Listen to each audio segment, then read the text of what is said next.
When you start getting older and when you start maturing, you come across concepts that are so hard to explain to other people. And one of those concepts that I feel like is very hard to get other people to understand is what a season of solitude actually is.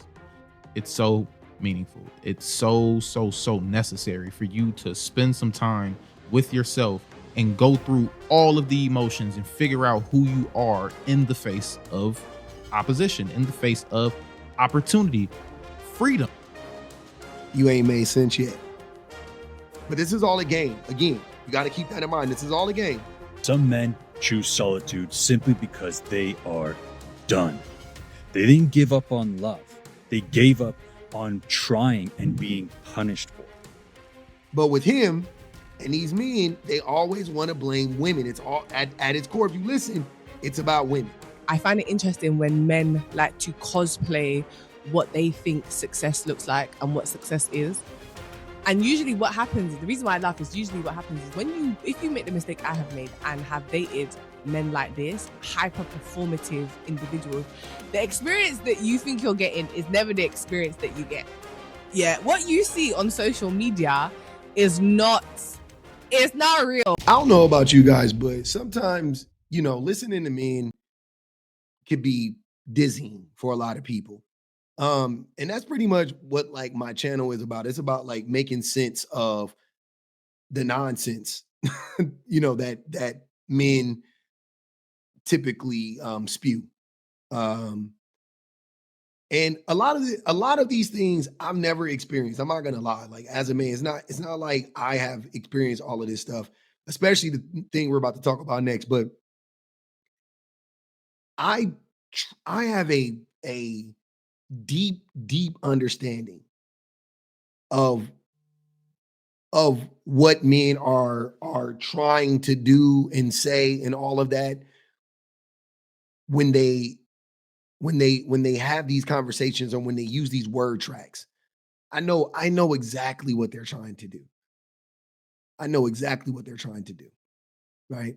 It is all a setup. It's all a game.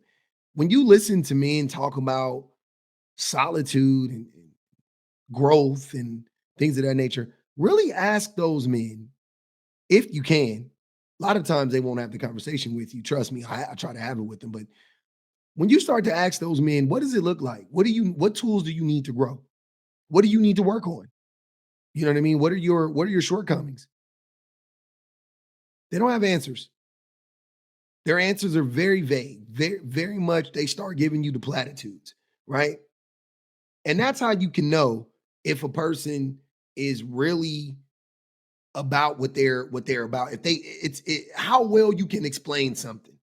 If you can explain it to me, you can make it make sense to me, then maybe I could buy into the fact that you actually live like that, But with me, when I have these conversations with y'all, man, I will ask you time and time again to explain yourself, explain that train of thought. Why do you think like that? Where did that come? Crickets.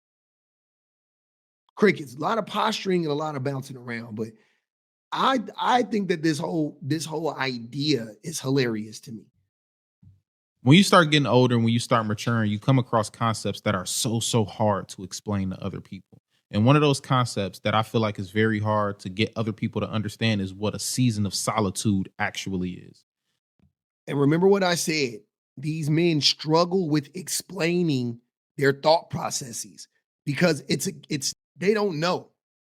They just heard it somewhere. I remember talking to a dude a long time ago about like semen retention.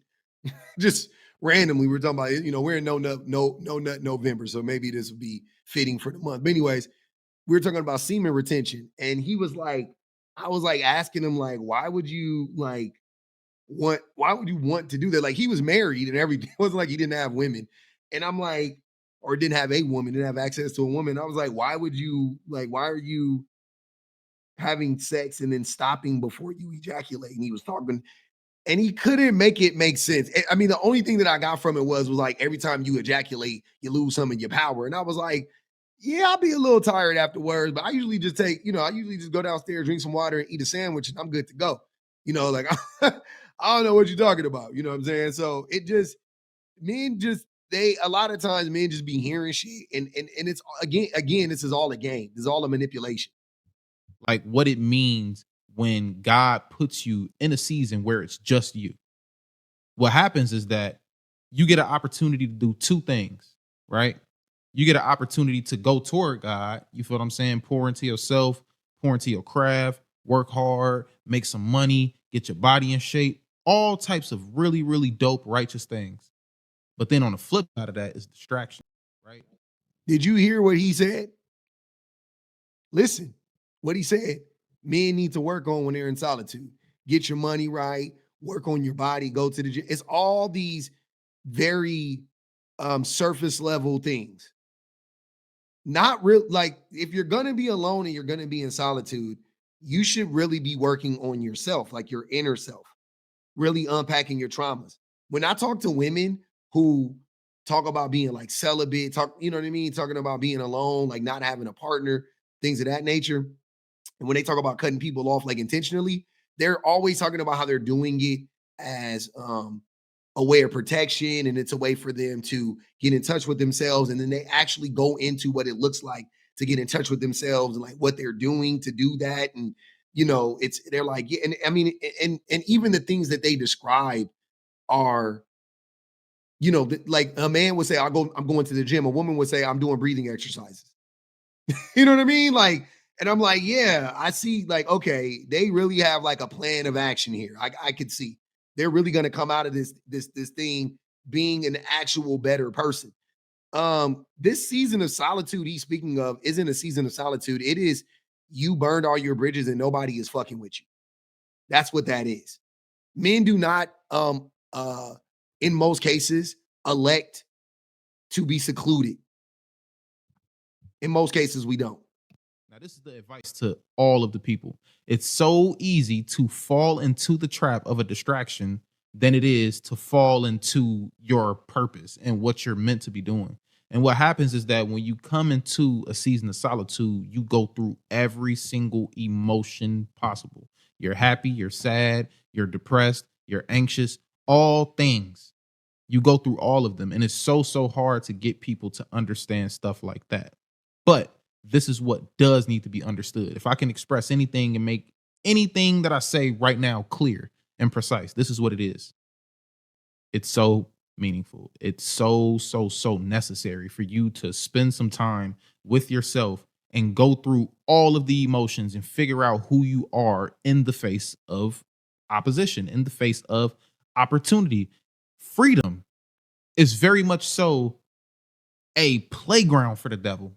Because the one thing that the devil takes advantage of is an idle mind. And if you get into a season of solitude and you sit there and do nothing, I promise you the devil is going to have his way with you.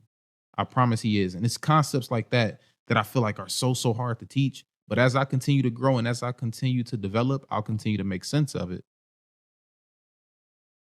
You ain't made sense yet. I mean, I wouldn't say it doesn't make sense, but it's just vague. It's like, but what are we talking about though? What does it actually look like? Like, if I were a man and this was the first time I came across this concept, I still, like, me personally, I still wouldn't know what the fuck he was talking about though. Okay, I'm alone and I'm working on my character, or I mean, he said, feel all those emotions. What emotions? What is the purpose? What am I doing? What's the plan of action? When I talk about stuff like this, I truly go in depth. Like, I talk about exactly how you go about growing. What do you do to grow? You know what I mean? You know what I mean? Like, I'll give you like tools. That's not my thing. I'm not a guru of any sort. But I'm just saying when I do talk about that stuff, I'm really, because I don't like to be vague when we talk about this. I want to be very intentional. I want to make sure that people understand exactly what I'm talking about. But this is all a game. Again, you got to keep that in mind. This is all a game.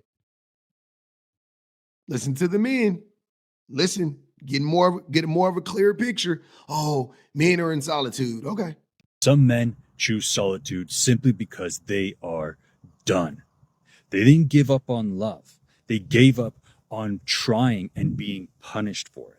Why would solitude have anything to do, or I won't say anything, but why is when you talk about solitude, or when he talks about solitude, he's not talking about it holistically. He's only talking about one part of it, which is romantic solitude, right? Like cutting yourself off from romantic romantic partnerships. But what about friendships? Right? Like, isn't if solitude is solitude, you can't be in solitude and have a bunch of friends. I don't think that works.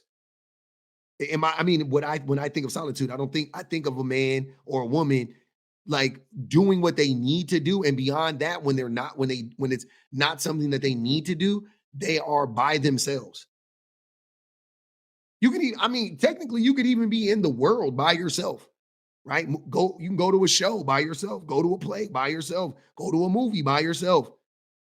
It's, to me, the way that I look at it is it's not having any like interpersonal interactions, many to any interpersonal reactions. You can have interactions with the public, but not personal. That's usually what I'm thinking about when I think of solitude. But with him and these men, they always want to blame women. It's all at its core. If you listen, it's about women being punished for it. And so he's told to open up, and so he does, and then it's used against him. Or told to lead, and then he's being told that he's being too controlling. Or just to feel a little bit more, but now he's being too emotional and too feely. So yeah, eventually he reaches his fuck you breaking point and leaves. And now he's alone. And he's got his time, his peace, and energy back. But it also comes at a price. There's moments in where it stinks. He still might feel rejected. Might feel like he was still the problem. The unresolved kind of conversation still going through his head.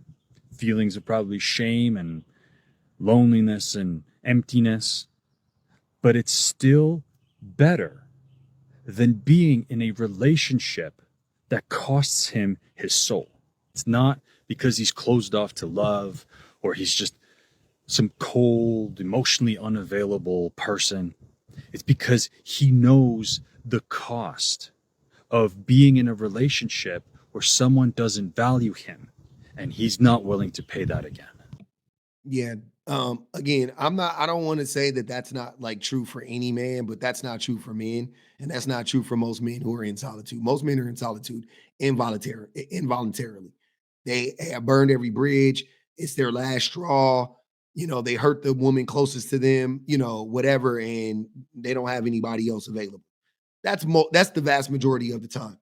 And then what'll happen is that after that happens, right? After a man, the smart man, I guess, the smarter, the more evolved type of man in this situation, what he ends up doing is he ends up. You ever seen somebody trip and then make it seem like they did it on purpose? Like, black people talk about that all the time because black people so cool, right? We trip and then we'll do some shit like, oh shit, nigga, and one. Nigga fall, oh shit. He got me, whatever. Like, we gonna spice it up because the embarrassment of falling, we can't let nobody know we fail. Because falling around black people is dangerous. We all know that. Because we gonna laugh at you. That's what we do. But the evolved man will like turn that stumble into something to make it look like he did it intentionally, right? And to me, this is what that looks like. When men like to cosplay what they think success looks like.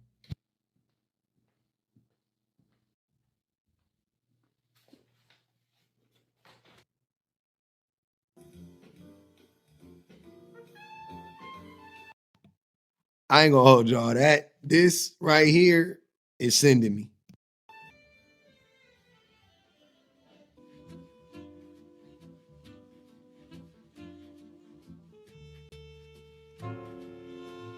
I see content like this, yeah, I just laugh because now I'm not saying he ain't got it like that, but like I find it interesting when men like to cosplay what they think success looks like and what success is.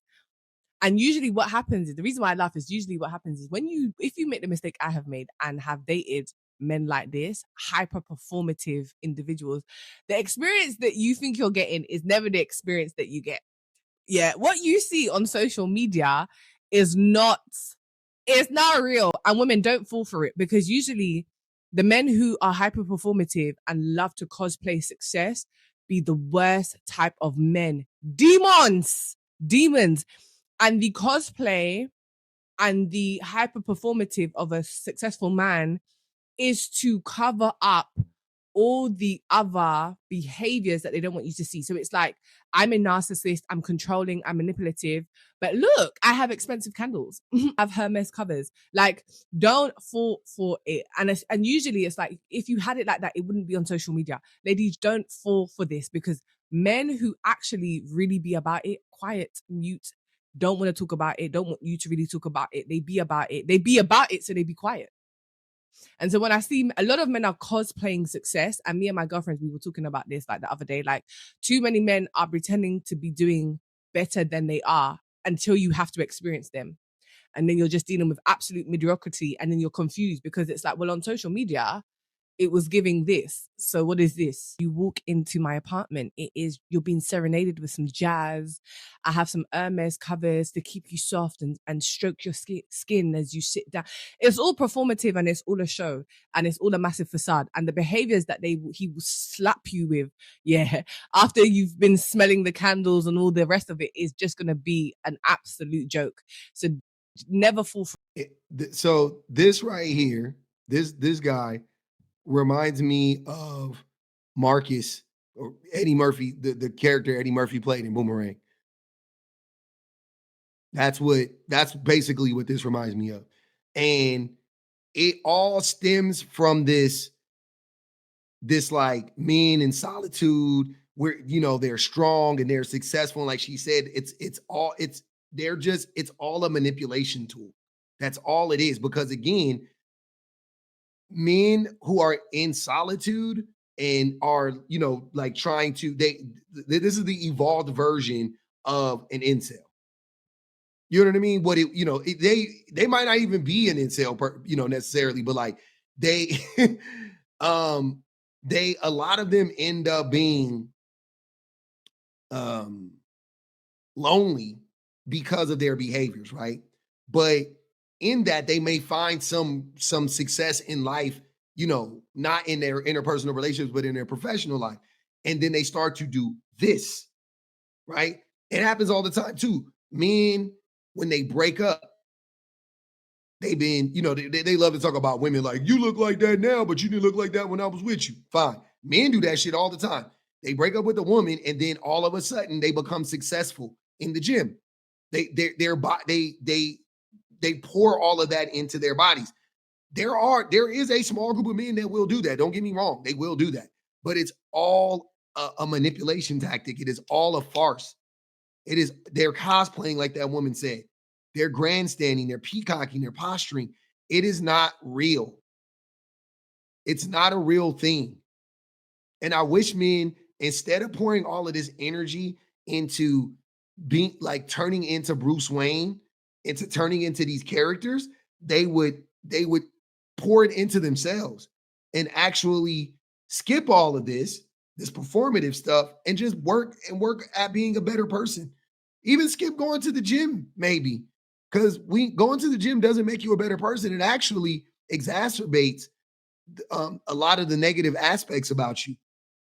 So says science, right? So like, not everybody even needs to be in the gym. Some of y'all need to be at the house. Some of y'all need to be on that lady's couch, you know? But listening to men talk about this stuff and just lie about it is crazy. You see you listen to what men are saying, and then how that, you know, and this imagery, and, you know, like the guy that wakes up at 3:00 in the morning and he dunks his face in a bowl of water at 3:02, and then by 3:17 he's typing up 13 emails, and by 4:15 he's dressed ready to go work out, and then by 5:40 he's in his business suit, and then by 6:30 he's at a Atlanta Hawks game with the tightest clothes you've ever seen. Like, those dudes, that shit is weird. It's all a performance. All these dudes are the same. You listen to what the men say, it's all a joke. And they're lying and trying to like gaslight other men into buying into this bullshit. I need you to understand that every great man was built in solitude. Alexander the Great, Marcus Aurelius, Christ in the desert. They didn't become powerful being surrounded by comfort. They became powerful when they were alone, better known as solitude. But today's men, we can't even spend a week by ourselves. We swipe, we scroll, we DM. We have to fill every single ounce of our being with stimulation. Because if we stopped, we'd have to face ourselves. And here's the part that most men miss. They don't realize it's actually weakness. They think they're looking for love or connection or fun, but what they're really doing is avoiding the work that needs to be done, avoiding the mirror that makes them face themselves, avoiding the pain of becoming. This is what you have to understand. Solitude is not punishment. It's actually where you forge yourself and become a better version of yourself. And if you ever took the time to actually sit by yourself, to not distract yourself, to not move from relationship to relationship, you would learn. Again, I want to be very clear. There is definitely benefits to staying to yourself. I'm saying, though, these dudes aren't actually telling the men how to become better people. They're just saying, be by yourself, go to the gym and make money. The same red pill nonsense. Every great man was forged in solitude. He wasn't. The vast majority of men and the greatest men all were married. Martin Luther King, Malcolm X, Jeff Bezos, Bill Gates, like Einstein, Freud, all married. Were they good husbands? Probably not. Frederick Douglass, married. All these men were married. John Brown, married. All of them. George Washington, married. All of them. What the fuck are you talking about? Forged in solitude. They are not Superman. Stop lying to these men. That's not what's going on. What's happening is, though, more and more men are being lonely, and these dudes are selling, snake oil to them and trying to rebrand it as, oh, it's a good thing. It's a choice. But in reality, it's anything but. You guys are lonely because you refuse to become better people. And what I'm saying is you probably do need to be alone for a while so you can work on yourself. But I mean, really fucking work on yourself. Why were you such a shitty person? Why do you feel so entitled? Why do you not have respect for women? Like, where is this coming from? Is it coming from the men in your life that you've seen? You saw your dad mistreat your mother. You saw your grandfather mistreat your grandmother. You saw the men in your neighborhood, how they acted, your uncles. Like, I don't know. TV, I don't know. But you really need to get to the crux of it. And just being alone isn't going to do the job. Right? If something is broken in my house and everybody's in my house, the thing is broken. If everybody leaves and I'm here by myself, the thing is still broken. I still don't have the tools to fix it. I still don't have the drive to fix it. It's still not going to get fixed simply because I'm alone. Right? That's the shit that men got to wake up about. Nobody is coming to save you, right? You need to do the work on your own. I get that. You do. You need to do the work. And you can do the work by yourself while you're in a relationship, I'm saying. I'm not saying like physically by yourself or whatever the case may be, but you need to be the one to do it, though. Like, your wife can't do it for you. A woman can't do it for you. It's not like doing the homework. Like, you have to do it by yourself. Right? I get that. I'm all for that. But stop falling for this bullshit.